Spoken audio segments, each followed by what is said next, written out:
प्रभु यीशु मसीह के मधुर और मीठे नाम में आज दिनांक 13 अगस्त दिन बुधवार को आप सब श्रोताओं का हम स्वागत करते हैं।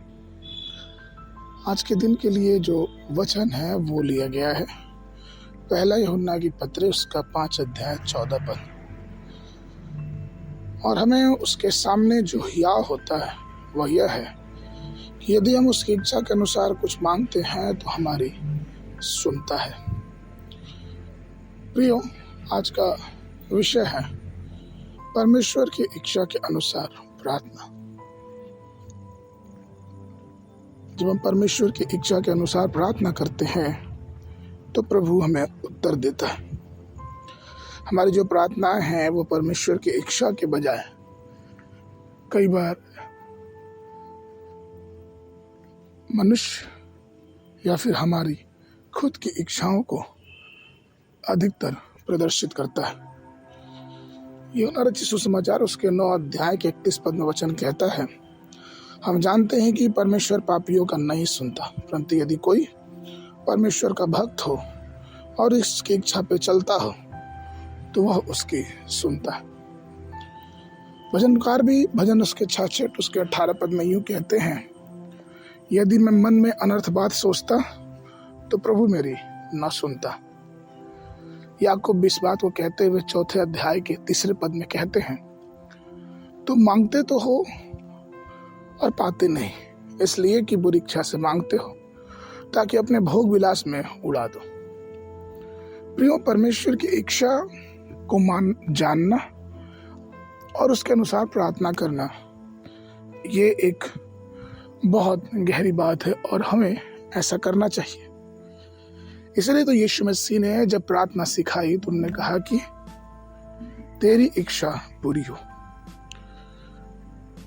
इस संसार में 3 प्रकार की इच्छा है। पहली मनुष्य की इच्छा, दूसरी शैतान की इच्छा और तीसरी परमेश्वर की इच्छा। प्रभु ने हमारे भीतर स्वतंत्र इच्छा शक्ति दी है और हमें विवेक और तर्क करने की बुद्धि दी है। फिर भी वह चाहता है कि हम अपनी स्वेच्छा से उसकी इच्छा को मालूमात करें।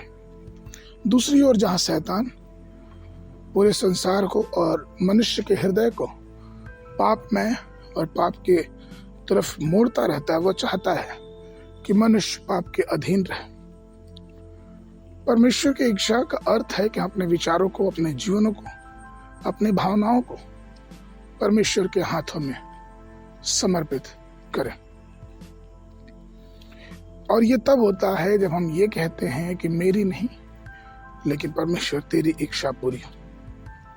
प्रियो, ये बहुत जरूरी है कि हम परमेश्वर से प्रार्थना करते हुए अपनी इच्छाएं शारीरिक सोच और शारीरिक बल से कहीं दूर परमेश्वर की इच्छाओं के लिए प्रार्थना करें।